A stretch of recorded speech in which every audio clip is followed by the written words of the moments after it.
संत का दरवाजा, एक गुरु का दरवाजा, एक शिव का दरवाजा एक ऐसा होता है जहां पर कोई भेद उसकी साक्षी में नहीं होता।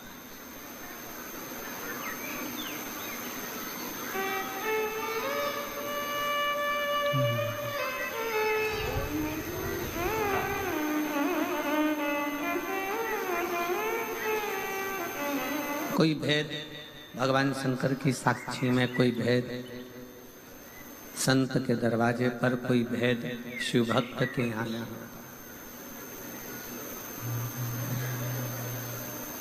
एक अपने बाप के घर, अपने पिता के घर, और दूसरा परमात्मा के दर। बिना संकोच के जाना चाहिए। पिता का घर है, मान लो कोई बात आ गई तो पिता को एक बार अपने दिल का दुखड़ा, अपने हृदय की बात जरूर कहो।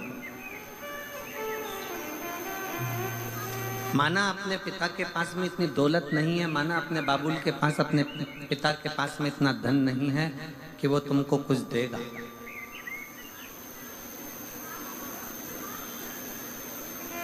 यहीं पास के पास आवाज नहीं जा रही बेटा, देखो ना क्या प्रॉब्लम हो रहा है।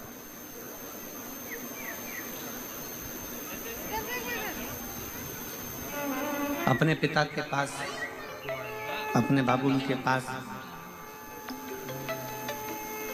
भले बाबुल के पास में, पिता के पास में कोई दौलत ना हो, धन ना हो, संपदा ना हो, कुछ भी देने का नहीं हो, तो भी पिता के पास में अपने दिल की बात जरूर कहना चाहिए।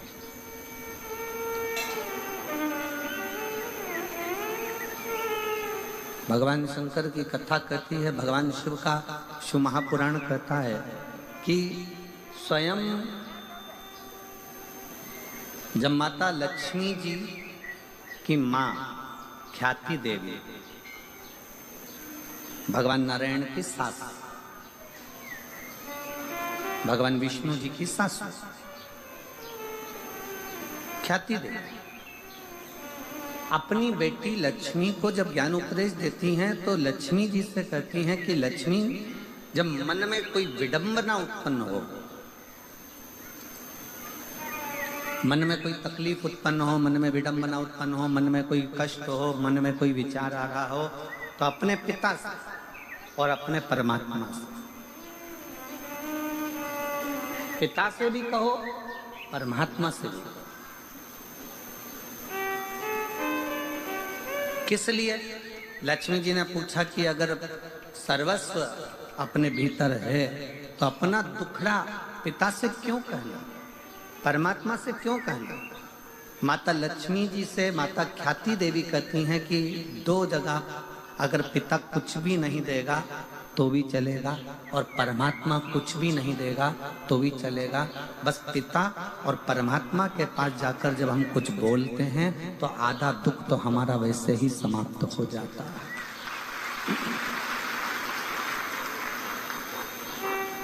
और मैंने तेरे ही भरोसे, जिसको आता है कथा सुनते रहते हो तो साथ में दोहराया करो, मैंने तेरे ही भरोसे हवा बिच उड़ती जवानी, बाबा डोर हथो छठीना मैं कटी जाऊंगी, भोले मैं तेरी पतन, शंभो मैं तेरी पतन, हवा बिच उड़ती जवानी, बाबा डोर हथो छठीना मैं कटी जाऊंगी।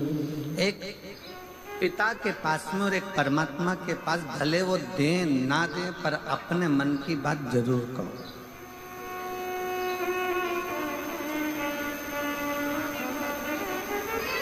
सिरसा वालों को तो गौरव होना चाहिए इस पवित्र भूमि पर जहां संत तपस्या करें। तारा बाबा जी जिस भूमि पर बैठकर अपनी साधना में डूबे रहे, कितना विचित्र संत होंगे। जिनका जन्म शिवरात्रि का है और जिनके प्राण भी शिवरात्रि पर गए हों वो साधारण संत नहीं हो सकते। जिनका जन्म भी शिवरात्रि का है और प्राण भी शिवरात्रि पर जावे वो सहजता नहीं।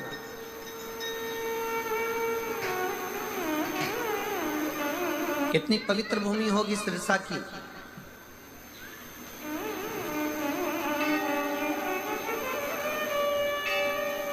जिस पवित्र भूमि पर बैठकर गुरु नानक देव जी ने 40 दिन तक तप साधना करी है और इस पवित्र भूमि पर बैठकर अपनी आराधना में लीन रहे हों, ऐसे गुरु नानक देव जी की पवित्र भूमि सिरसा रही है।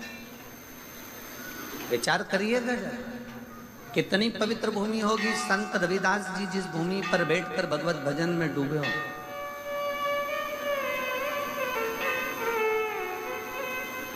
जो जाति में बांटते हैं ना, जो कहते हैं ये ब्राह्मण है, ये क्षत्रिय है, ये वैश्य है, ये शूद्र है, जो जाति में बांट देते हैं उनको एक बार सिरसा में आकर देखना चाहिए। ये वो पवित्र भूमि है जहाँ पर केवल मनुष्य देखा जाता है। यहाँ जाति में नहीं बांटा जाता, यहाँ संप्रदायों में नहीं बांटा जाता, यहाँ एकता देखी।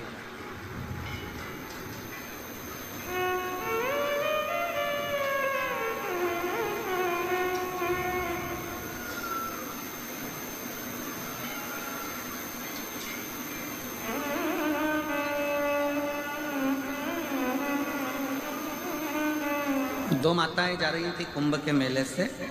हमने गाड़ी रुकवाई और गाड़ी रुकवा कर दोनों से पूछा, जीजियो इधर आओ। दोनों जीजी बड़ी खुश हो गई, चलो आज महाराज जी ने हमको हेलो हाय तो करा, कर गंगा जल भरा होगा।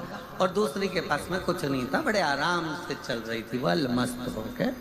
और चलती चलती कुछ पन्नी में से निकाल के बाजू में उसकी कमर पे खोसा हुआ था, जैसे लोग मोबाइल खोसते हैं ऐसा कुछ खोसा था, उसमें से निकालती जा रही थी, खाती जा रही थी।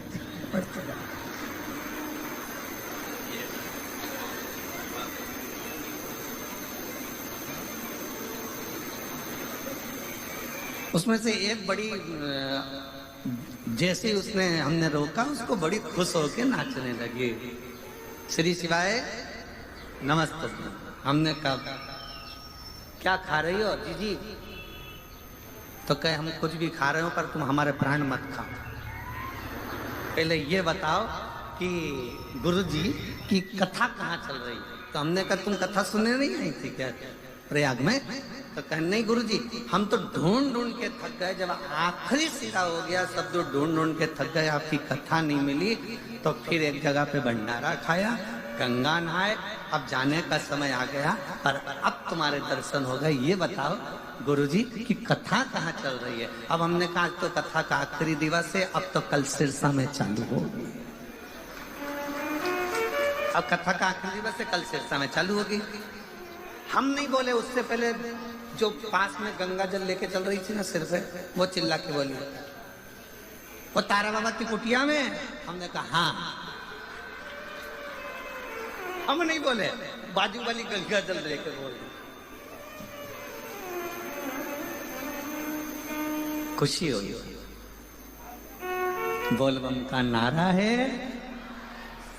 बड़ी प्रसन्नता हुई। वो बाजू वाली बोली हमने तारा बाबा की कुटिया में बस इतना बोला, तो हम बोले हाँ हाँ वहीं पर कथा चालू होगी। बस हम भी, वो कौन सा गांव वाला था गंगापुर वगैरह, यहाँ पास में कोई लगा, राजस्थान का कोई सा गांव लगा हुआ है सिरसा के पास में, गंगानगर कितना है यहाँ से? बाजू में ही है, 150 किलोमीटर। हाँ तो वो कभी भी कूद के आ सकते हैं पक्का। हम गंगानगर के आसपास। बड़ी प्रसन्नता हुई कि कितनी प्रसन्नता लोगों के हृदय में है शिव तत्व। हम बोले नहीं परंतु वो खुद बोल रही हैं कि तारा बाबा की कुटिया एक गुरु का दरवाजा, एक संत का दरवाजा, साधु का दरवाजा, तपस्वी का दरवाजा, पिता का दरवाजा और परमात्मा का दरवाजा एक ऐसा होता है जहाँ कुछ नहीं भी मिले ना, वहाँ दिल खोलकर बोल देना चाहिए कि मेरे जीवन का ये दुख है वो कटेगा। पिता के पास दौलत नहीं है, पिता के पास धन नहीं है, पिता के पास वैभव नहीं है, पिता के पास तुम्हारे पास देने के लिए कुछ भी नहीं है। संत के पास खुद फटा हुआ कपड़ा हो तन पर एक पिछोड़ा डाल कर जो बैठा हुआ हो, टाट पर बैठता हो, जिसके पास पानी पीने के लिए भी पूर्ण पात्र ना हो, बिछा हुआ एक छोटा सा एक टाट का कपड़ा, तन पर एक फटा सा कपड़ा, अंगोछा तन पर बंधा हुआ संत अगर बैठे हुए हों और वो संत बैठा हुआ है और कहीं किसी रूप में किसी आनंद के साथ तुम अपने पिता के पास भी कुछ ना हो और संत के पास भी कुछ ना हो तो भी अपने दिल की बात जरूर कहना चाहिए। संत परमात्मा पिता कब कृपा की दृष्टि कर देते हैं ये पता नहीं चल पाता और हमारा कल्याण कर देते हैं, पता नहीं चलता। और शंभु शरणे पड़ी मांगू घड़ी रे घड़ी, दुख काटो दया करीन दर्शन को। शंभु शरणे पड़ी मांगू घड़ी रे घड़ी, दुख काटो दया करीन दर्शन को। पिता से भी कहो, परमात्मा से भी कहो, दोनों से। तेरे मंदिर में आना मेरा काम है और मेरी बिगड़ी बनाना तेरा। आप जाओ, कहो।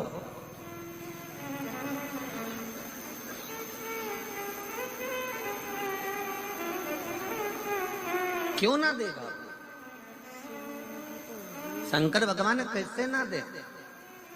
केवल एक 33 कोटि देवता में केवल एक देव है, वो है देव अधिदेव महादेव, जिनके पास में असंभव शब्द ही नहीं है।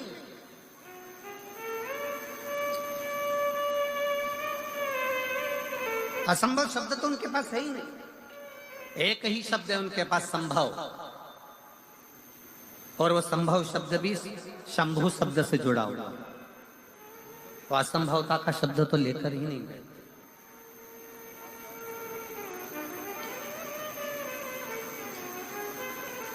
छोटी है माता पार्वती जी, 5 वर्ष की आयु है। माँ जगत जननी जगदम्बा दुर्गा की 5 वर्ष की आयु में माता पार्वती जी अपने पिता के साथ में बगीचे में भ्रमण कर रही थी। बगीचे में भ्रमण कर रही हैं और इतना बोल रही हैं, इतना बोल रही हैं, एक बेटा और एक बेटी, दोनों में जमीन और आसमान का अंतर होता है। बेटा और बेटी में जमीन आसमान का अंतर होता है। बेटा संसार में बोलता है, घर के अंदर आते से चुप हो जाता है, और बेटी घर में इतना बोलती है, बाहर निकलकर चुप हो जाती है। ये बेटा और बेटी का अंतर है। बेटी घर में आएगी ना अपने पापा के पास में, रात के 11 बज रही हो ना तो भी बात करने में लगी रहेगी। बेन बेन बैठ जाए तो रात के 2-1:30 तो यूं ही बजा दे। 2-3 बजे तक तो इनका ठिकाना ही नहीं पड़ता। फिर घर में पिताजी चिल्लाएंगे, सोगी कब? बस पापा आधे घंटे में, तुम तो सो जाओ, हमारी चिंता मत करो। और बाप खुद ऐसा है कि तकिया लगा के कम्बल ओढ़ के इन दोनों की बात सुनता रहता है। क्या बोल रही है जरा मालूम तो पड़े, इनकी बात, इनका क्या काम चल रहा है, क्या बोल रही है। फिर पिताजी अपनी पत्नी को भी चिल्लाएंगे, अरे इनको बोल दे सो जाए, रात के 1 बज रही है। बोलते क्यों नहीं? बोल दे जाके, जा कि सो जाओ। इतने में तुरंत पत्नी भी कह देगी, तुम्हें क्या करना, वो अपनी जाने, तुम तो सो। फिर पति कहेगा, तू तो सो। पत्नी कहती है, मुझसे क्या करना तुमको, तुम सो जाओ। बेटियां आई हैं, अगर मैं उनके साथ में नहीं बोलूं तो वे कौन बोलेगा, मैं नहीं सो रही, अभी तुम सो जाओ।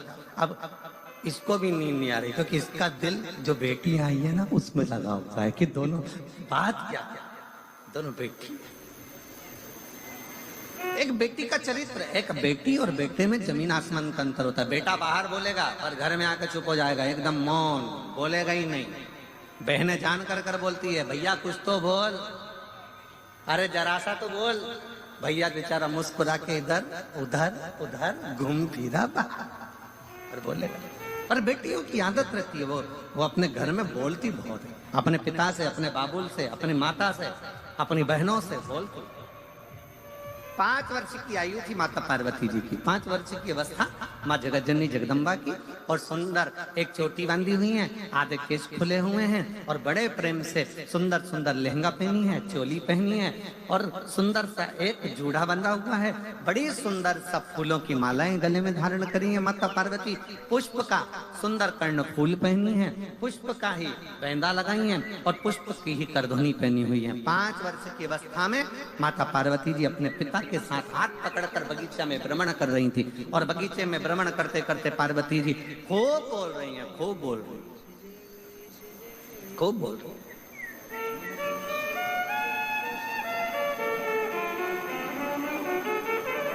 और माता पार्वती जी जब बगीचे में भ्रमण करती बोली, खूब आनंद के साथ जब बोलती रही, खूब खूब बोली, तब माता पार्वती जी 2 प्रश्न कर दिए अपने पिता से। पिताजी,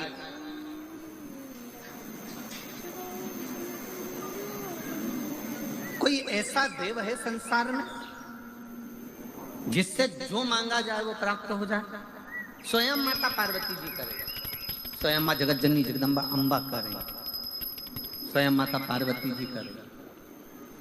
कोई ऐसा देव है संसार में, कोई ऐसा देवता है जिससे जो मांगा जाए वो प्राप्त हो सकता है, वो प्राप्त हो जाएगा, जिसके पास पहुंचने के बाद सब कुछ संभव हो सकता है? कोई एक देव है ऐसा? भगवान हिमालय राज मुस्कुराकर अपनी बेटी को गोदी में बिठाकर पार्वती जी के शब्दों पर शब्द सुनने पर भगवान शंकर के लिए स्वयं हिमालय राज ने कह दिया कि